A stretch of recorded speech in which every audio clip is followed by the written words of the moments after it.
The story kicks off in a brutal scene, blood everywhere, bodies on the ground, and people screaming in terror. In the middle of it all, a powerful man stands tall, completely unfazed. Someone places a crown on his head, and in that moment, he declares himself the king. But before he can bask in his victory, another warrior steps up, trying to take him down. It's pointless. The new king crushes him with ease. Then, everything shifts. The king stares at a mask, lost in thought. He mumbles about his past as a king, and then, out of nowhere, he blacks out. In his unconscious state, he imagines himself sinking deep into the ocean, struggling to stay afloat. A voice echoes in his mind, telling him to seek the light in his new life. When he wakes up, things are completely different. He's no longer the feared king. Instead, he's a baby, held gently by a woman and a man who look at him with pure love. They call him Arthur. The man, his new father, tells him to call him Dad. Arthur, still confused, thinks to himself, "Who are these people?" Slowly it dawns on him he died and was reborn into a whole new world, but this time he's just a weak, helpless child. His new parents adore him, but Arthur feels trapped. He was once powerful, but now he's completely dependent on these strangers who genuinely believe he's their son. His father plays with him, his mother cares for him, but deep inside he struggles to accept this new reality.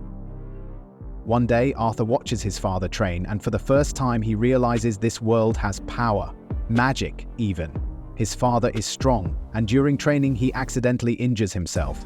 Arthur's mother immediately steps in and heals him with high-level magic. Arthur is amazed. If this world has magic, then maybe there's a way for him to regain his strength. Later, his father is seen battling monsters in the forest, easily taking them down. A group of people arrives, possibly his allies. Arthur carefully observes everything, trying to understand this new world. When his father returns home, covered in blood from the fight, he hesitates before hugging his family. Arthur realizes that carrying weapons and fighting is normal here. He decides he needs to get strong, fast. Even though he hates feeling weak, Arthur begins to appreciate his new family. There's warmth in these small, everyday moments. It's so different from his past life, where he was constantly fighting for survival. Still, he can't ignore the memories. He recalls how he used to eliminate threats in an instant and how he was always on edge. Sleeping peacefully like this feels unnatural.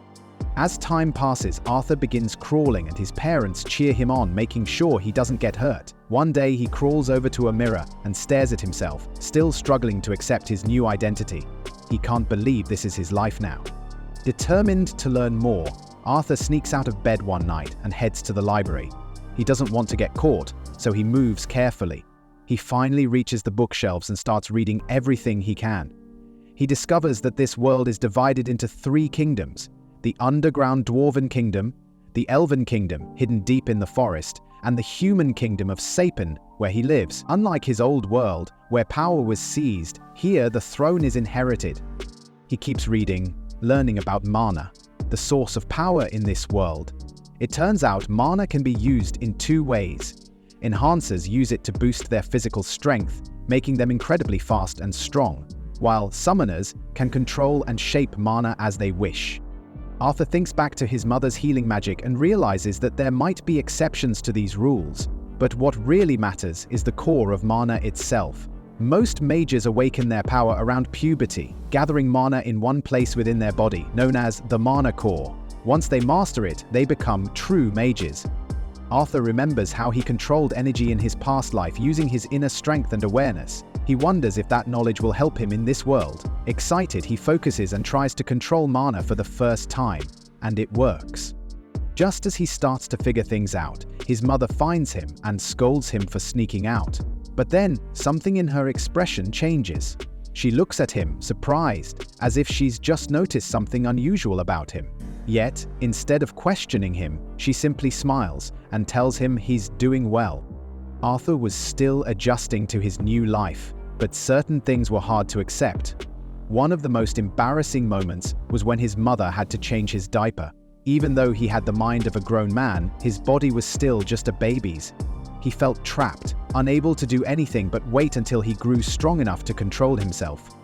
2 years passed, and Arthur's mother sat by the window, writing in her diary. She adored her son, always calling him the most beautiful and intelligent child in the world. But there was one thing that always troubled her. He had never smiled. Not even once since the day he was born. No matter how much she and her husband played with him, he never laughed or showed any joy. As she gazed outside, she spotted Arthur sitting with his father. He was holding a stick, carefully mimicking the way his father moved, like he was wielding a sword. His father was impressed. He had only shown Arthur a few movements, yet the boy picked them up instantly. Excited, he called for his wife to come see, but her reaction was the opposite of what he expected. She was furious. A child who had only just learned to walk shouldn't be playing with weapons, she scolded. Arthur listened to their argument and smirked internally. It seemed like in this world mothers had all the power. One day, Arthur's parents decided to take him to the city. The moment they arrived, he was overwhelmed by everything he saw. It was unlike anything from his past life. People carried weapons openly. Strange glowing stones were being sold in shops. And, most importantly, he saw real magic for the first time. His father had told him about it, but seeing it in action was completely different. It fascinated him. He realized that this world had its own rules, its own technology, and if he wanted power, he needed to understand it all. By the time they left the city, Arthur was exhausted. He fell asleep in his mother's arms, his mind swirling with all the new information he had gathered. Even though he still felt frustrated being stuck in a child's body, he couldn't deny one thing: his parents truly cared for him. It was a strange feeling. In his previous life, he had been abandoned as a baby and left in an orphanage. No one had ever looked at him with such warmth. As he drifted off to sleep, he wondered if family was always supposed to be like this. That night, his mother sat beside him, gently running her fingers through his hair. She spoke softly, as if talking to herself, saying she knew all the little things he did. Sneaking off to read, pretending to be asleep when he wasn't. She had already figured him out. And one day, she believed he would try to leave home to explore the world on his own. The next morning, Arthur watched his father practicing magic. He was moving stones through the air with ease using his mana. Arthur studied him closely. Having a powerful mage as a father was incredibly useful. He had a living example to learn from. As Arthur watched, his mother appeared behind them. She told him that today was special. His father was going to demonstrate something much stronger than before. Arthur's curiosity grew. His father gathered energy, then unleashed an attack that sent a shockwave through the air. Arthur was stunned. His father was an enhancer, someone who used mana to strengthen their physical abilities. Seeing this power in action only fueled his desire to master mana himself. That night, Arthur was supposed to go to bed, but he had other plans. He wanted to read. His mother refused at first, but after he gave her a pitiful, innocent look, she finally gave in.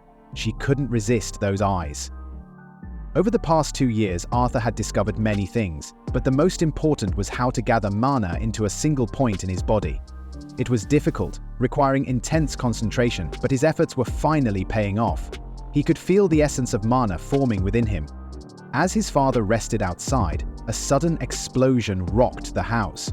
His father acted instantly, protecting Arthur's mother from the blast. Panic filled their faces as they rushed inside, terrified that something had happened to their son. When they found him, their eyes widened in shock. Arthur was unharmed, but he was surrounded by a strange energy. He had unknowingly triggered a surge of mana. Arthur was overjoyed. He had finally done it. He had taken his first real step toward mastering mana. But before he could celebrate, the ceiling above him gave way. He braced himself for impact, thinking this might be his end. At the last moment, his parents rushed in and shielded him from the falling debris. For the first time, Arthur truly understood something. His parents would do anything to keep him safe. They had risked their lives without hesitation. His mother held him tightly, crying tears of relief. Something deep inside him stirred. In his past life, he had always been alone. No one had ever worried about him like this. Suddenly, he felt something unfamiliar on his cheeks. Tears. He was crying too. He didn't even know why, but it was the first time he had ever felt this way. He buried his face in his mother's embrace, allowing himself to feel the warmth of his new family. But the moment of peace didn't last long. A deep, guttural growl echoed from the forest. Something dangerous was nearby. We flash back to Arthur's past life, when he was known as King Grey. He's in a royal court, deciding the fate of a man who tried to kill him. Even though the crime is serious, the council decides to show mercy. They plan to send the man back to his homeland with his family, where he'll face his final punishment. The man, knowing he's doomed, begs the court not to hurt his wife and son. He admits to his crime but insists it's his fault alone. He understands that going back home means a terrible fate for them. As he kneels, he looks directly at King Grey, pleading for his family's safety. The council warns him that he shouldn't speak to the king like that, but King Grey steps in. In a shocking move, he kills the man's family right in front of him, believing he's saving them from a worse fate. The man, heartbroken, accepts this twisted mercy. Fast forward to the present, a few years later. Arthur is now training in combat with his dad, Reynolds. One day, Reynolds tries to give him a pair of gloves like his own, but Arthur refuses. He thinks using a sword is smarter since he's small and would get hurt in a fistfight. Reynolds is disappointed, but respects his choice and starts teaching him sword fighting instead. During practice, Reynolds shows Arthur how to use mana to make his sword stronger. Arthur picks it up quickly, and when he tries it, he breaks Reynolds' training stick with one hit. Reynolds is shocked. Later, he talks to Arthur's mum, Alice, saying Arthur needs a better teacher because he's clearly talented. Reynolds thought he'd be the one to train him, but it's obvious Arthur is on another level. Alice isn't so sure about letting Arthur go to someone else for training. Reynolds mentions how Arthur managed to break mana-reinforced wood at just 4 years old, which surprises Alice. They start to argue, and Arthur, watching quietly, realizes emotions can get in the way. He suggests they all go together for training. After a moment, his parents smile, impressed by his idea, and they start packing for the trip. Arthur feels happy, seeing them excited. Soon, their ride arrives. Arthur introduces himself to the group picking them up, who turn out to be the Twin Horns, a team that helped rebuild their home after a disaster. The leader, Adam, and the rest of the crew, Angela, Durden, Jasmine, and Helen, are like a dream team. As they set off, Arthur thinks about how old-fashioned this travel feels compared to the tech he knew before. But it's nice sitting next to his mum, making the journey feel cozy. They're headed to a city called Cyrus, and Arthur knows danger is always around the corner. That becomes clear when they set up camp for the night, and monsters attack. Everyone jumps into action. Arthur watches closely, noticing how well the team fights together. He realizes he needs to be strong like them one day. Later, while they eat around the campfire, Arthur thinks about how traveling isn't always comfortable, but at least the food is warm. Suddenly, Alice sighs, and Arthur notices she looks full, even though he's eyeing her plate. Then he sees Reynolds has an injury. Alice starts to help him, but Helen and Jasmine sense something in the woods and get ready to protect them while she uses her healing magic. Arthur thinks about how his mum might be a special kind of mage called an emitter, known for their healing powers. Since emitters are rare, they usually keep a low profile to avoid drawing attention. This helps him understand why his parents chose to live a quiet life in the countryside. After a bit, Alice finishes healing Reynolds. Out of nowhere, Adam says he wants to get in a workout before bed and asks Reynolds if he can take Arthur for a quick training session. Arthur is surprised, but since his dad doesn't say no, he has to go along with it. As they start, Arthur sees that Adam is using a spear. He begins to worry that this might be more intense than just some light training, especially since he's only 4 years old, but he keeps his concerns to himself and decides to go with the flow. Adam asks if he's ready and starts channeling mana into his spear. Arthur realizes Adam is serious, so he follows suit, pouring mana into his own weapon and legs. This catches Adam off guard. Without wasting time, Arthur charges at him. Adam tries to block, but Arthur suddenly disappears from view and reappears behind him. He slips a bit in the dirt but manages to stay upright. Even at his young age, Arthur keeps up with Adam's moves until Adam lands a strong hit that sends him flying. Arthur feels how light his body is. Luckily, Angela uses her wind magic to gently catch him, preventing a hard fall. Alice breathes a sigh of relief, almost panicking at the thought of her little boy getting hurt. Arthur thanks Angela while the rest of the group scolds Adam for being too rough with a child. Adam tries to defend himself, saying Arthur is a little monster, but that doesn't help his case. As the group argues, Arthur, still catching his breath, is surprised when Yasmin suddenly appears next to him and asks how he did what he just did. He stays quiet, unsure of how to respond, but he can see she's determined to find out. The journey continues smoothly after that. Arthur trains not just with Adam but with everyone in the group. He learns a lot and even shares some knowledge from his past life. It's been a real eye-opener for him. He even teaches Yasmin how to use mana to improve her footwork for faster movement. Over time, he notices she's sticking close to him, which he doesn't mind at all. Then one day, Yasmin discovers it's Arthur's birthday and decides to thank him for everything he's taught her. She gives him a knife as a gift. Arthur is surprised but genuinely thankful. It's clear she's starting to care about him. While they're chatting, the other girls notice and are shocked. Yasmin isn't known for being warm with anyone. Alice, watching from a distance, teases that it's probably because her son is so charming. Adam calls out that it's time to move, and Alice passes the message to Arthur, but then he notices Alice's expression change for a moment, like something's bothering her. When he asks, she brushes it off with a smile, saying it's nothing. Still, her reaction makes him uneasy. Later, while they're traveling through the mountains, the group gets ambushed by a gang of bandits. Arrows start flying, pinning them down as enemies surround them. Fortunately, Angela steps up and uses her wind magic to deflect the arrows. Arthur realizes this is a serious situation. The bandit leader steps forward and demands they hand over the woman and the child unharmed, or else. He orders his men to attack from both sides. Despite the chaos, Alice stays calm, comforting Arthur and assuring him she'll protect him. He believes her, and that gives him strength. Durden moves to deal with the enemies coming from above using his magic, while Reynolds takes the front line, ready to fight and support the team with everything he has. Helen was firing arrows at the bandits, while Adam and Yasmin fought hard to protect the caravans. Arthur was watching everything closely. He noticed that while they were strong individually, the bandits had the advantage in numbers, and that was starting to wear them down. As the battle dragged on, exhaustion set in. Then, in a brutal move, the bandit leader threw Reynolds against one of the wagons, injuring him badly. This forced Alice and Arthur to come out of hiding. Even hurt, Reynolds told them to stay back. He knew it would be a big problem if the bandits found out how powerful Alice really was. Coughing and in pain, Reynolds looked at Arthur and urged him to take his mother and run. Arthur hesitated, feeling strong enough to fight, but Reynolds shook his head and revealed the truth. Alice was pregnant. That news hit Arthur hard. Suddenly, everything clicked. The way Alice had been acting, always holding back, now he understood why. With a new sense of purpose, Arthur agreed to his father's request. He grabbed his mother's hand and took off from the battlefield.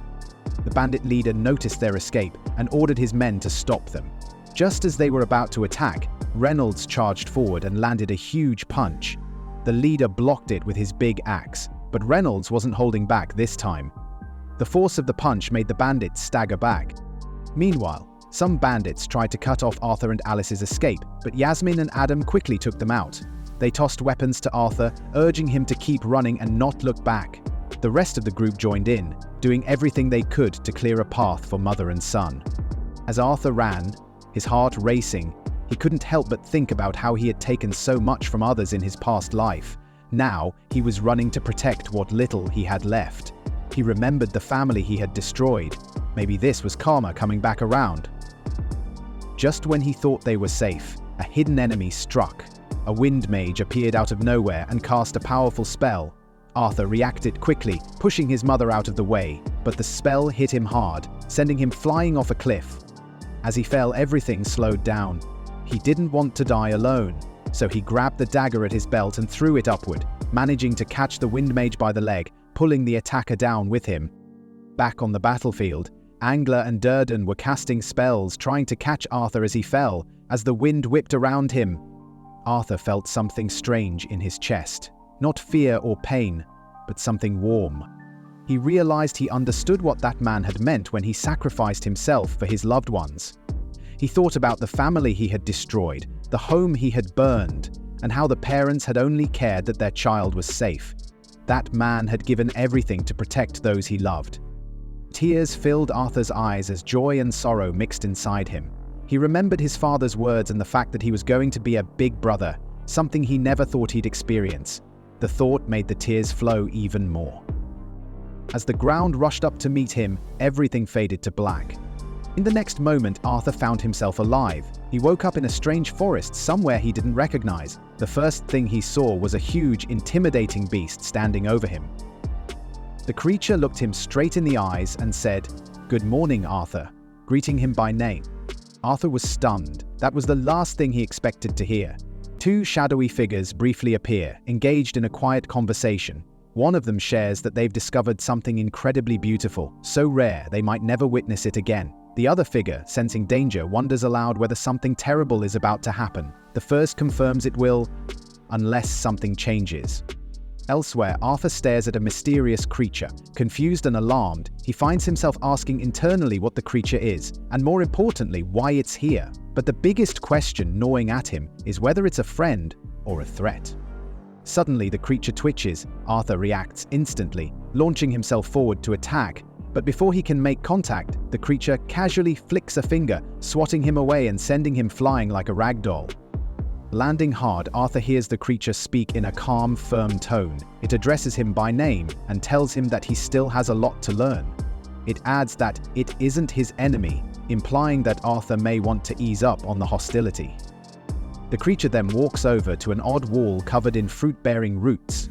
Plucking a few fruits, it tells Arthur that he must be hungry. Even if he isn't, the creature insists he needs nourishment to regain strength and recover. Arthur attempts to speak, but his pain gets the better of him.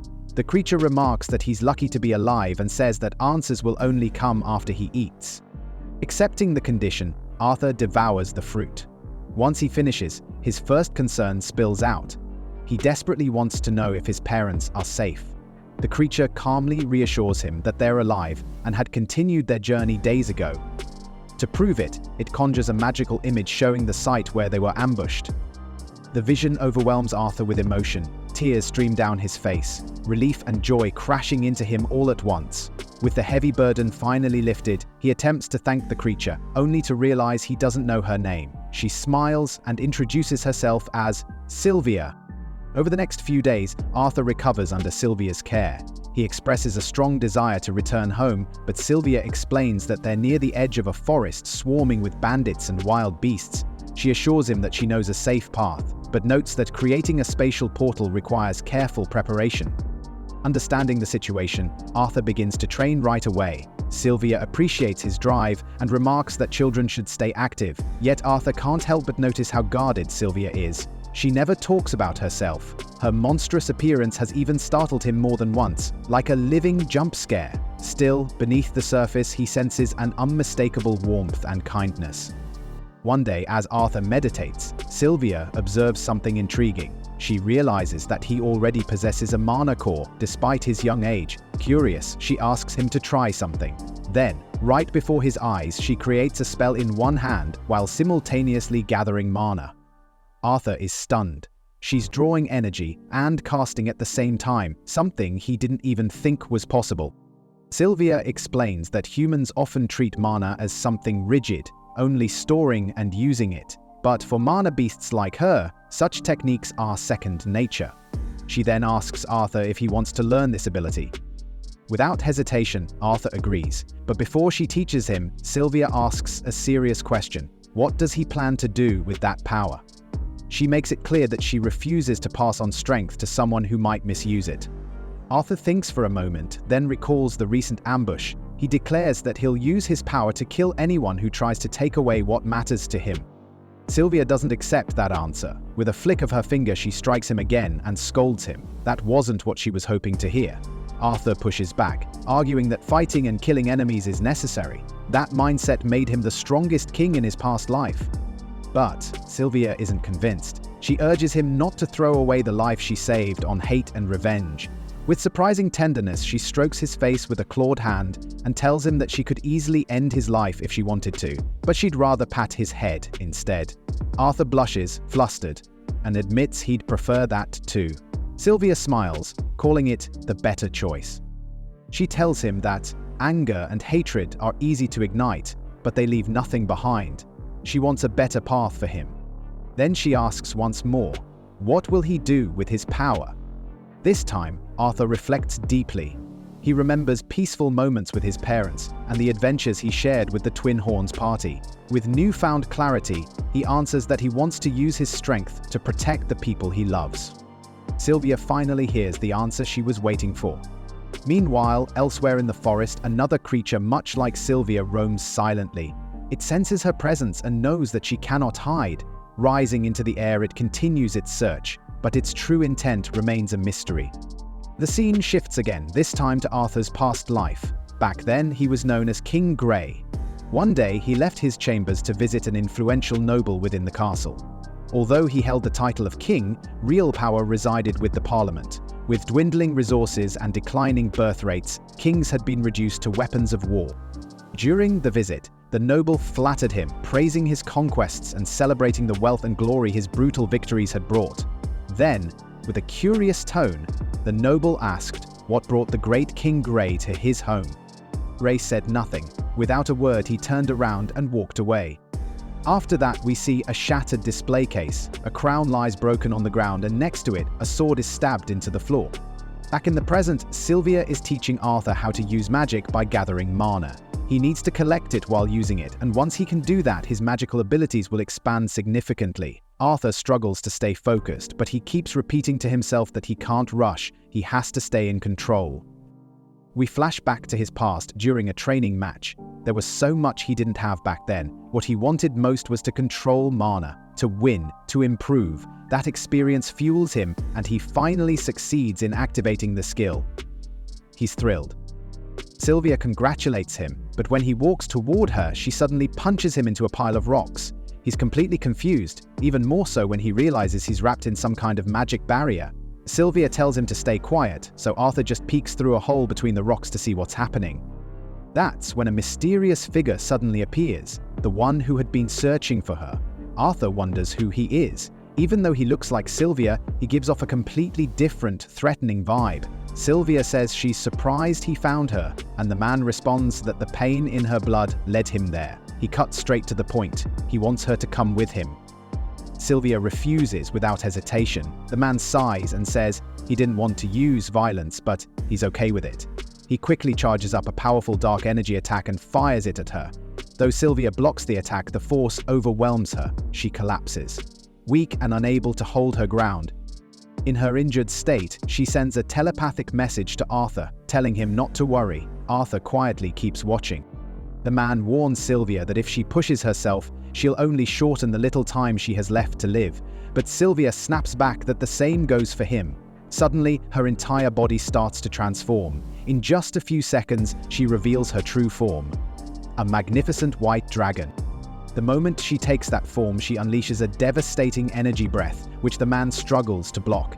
He warns her that using such power will cost her, but Sylvia says it doesn't matter. She's already been happy, though she admits she wished it could have lasted longer.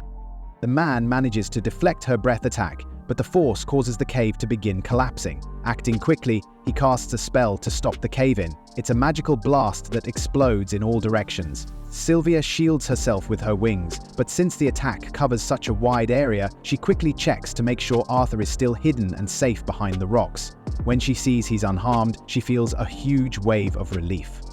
But that split-second distraction gives the enemy a chance to charge another wave of dark energy. Sylvia clearly doesn't like what she's seeing. The man throws the energy sphere at her, and in response, Sylvia activates a time-freezing ability. Arthur isn't affected by the spell, so Sylvia calls him over.